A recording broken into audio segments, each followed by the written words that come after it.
बाबरी मस्जिद पर कोई परिंदा पर नहीं मार सकता तो नहीं मार सकता था। फिर भी मुलायम सिंह के चलते जिन्होंने बाबरी मस्जिद को छूने की कोशिश की वो गुंबद पर चढ़ तो गए लेकिन उतर नहीं सके। ये रिकॉर्ड है और इस बात का समाजवादी पार्टी और उसके नेता को न कभी अफसोस था और न रहा है न रहेगा। चाहे उसको मौलाना मुलायम सिंह कहें, चाहे मुल्ला मुलायम सिंह कहें, चाहे हिंदू माने चाहे हिंदू न माने, चाहे हिंदू वोट दे उनको चाहे न दे। लेकिन जिन्हें आप रामलला कहते हैं, क्या मस्जिद में वो अनऑथराइज्ड ऑक्यूपेंट इस देश में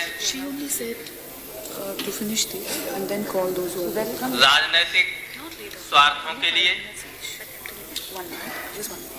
और अलोकप्रियता से बचने के लिए जो तथ्य हैं उनको भी सही तरीके से देश के सम्मुख प्रस्तुत नहीं किया जा रहा है। अयोध्या में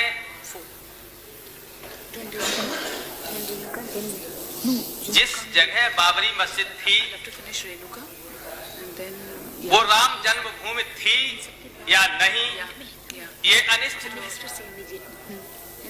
लेकिन ये निश्चित है कि वहां एक मस्जिद थी। ये भी निश्चित है कि 1949 में एक रात वहां मूर्तियां रख दी गई। प्रश्न ये उठता है कि जिस चीज के बारे में, जिन तथ्यों के बारे में अनिश्चितता हो, हिंदुस्तान की सरकार निरंतर उसको राम जन्मभूमि के नाम से क्यों लिखती आ रही है? किसी के घर में दूसरा व्यक्ति घुसा है तो उसको क्या कहते हैं? Unauthorised occupant.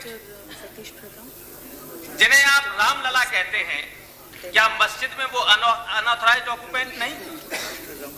और जो कार्रवाई अनऑथराइज्ड ऑक्यूपेंट के साथ होनी चाहिए थी, कानूनन वो कार्रवाई नहीं की गई। यही सारी समस्या का मूल कारण ये रहा है। हटा देना चाहिए था। आप क्यों डरते हैं? आप मस्जिद को मस्जिद नहीं कह सकते हैं, आप जबरदस्ती मूर्तियां रख गई उनको हटाने की बात नहीं कह सकते हैं, और आप धर्मनिरपेक्षता और सेक्युलरिज्म की बात करते हैं। इसलिए मैं कहता हूं कि आप सही बात नहीं कह रहे हैं। इस सदन के माध्यम से, देश के माध्यम से सही बात नहीं कह रहे हैं।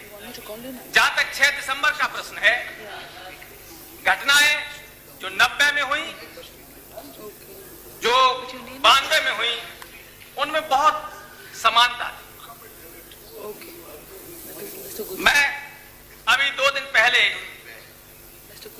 मुफ्ती मोहम्मद साहब बोल रहे थे, 90 में हिंदुस्तान के गृह मंत्री थे।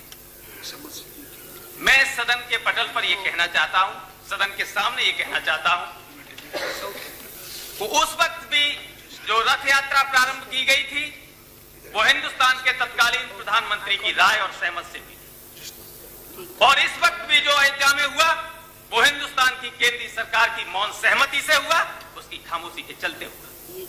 अंतर सिर्फ ये था कि केवल उस वक्त मुलायम सिंह सहमत नहीं हुए थे।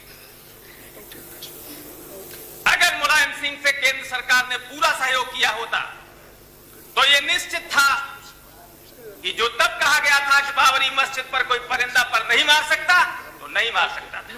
फिर भी मुलायम सिंह के चलते जिन्होंने बाबरी मस्जिद को छूने की कोशिश की वो गुंबद पर चढ़ तो गए लेकिन उतर नहीं सके। ये रिकॉर्ड है और इस बात का समाजवादी पार्टी और उसके नेता को न कभी अफसोस था और न रहा है न रहेगा। चाहे उसको मौलाना मुलायम सिंह कहें, चाहे मुल्ला मुलायम सिंह कहें, चाहे हिंदू माने चाहे हिंदू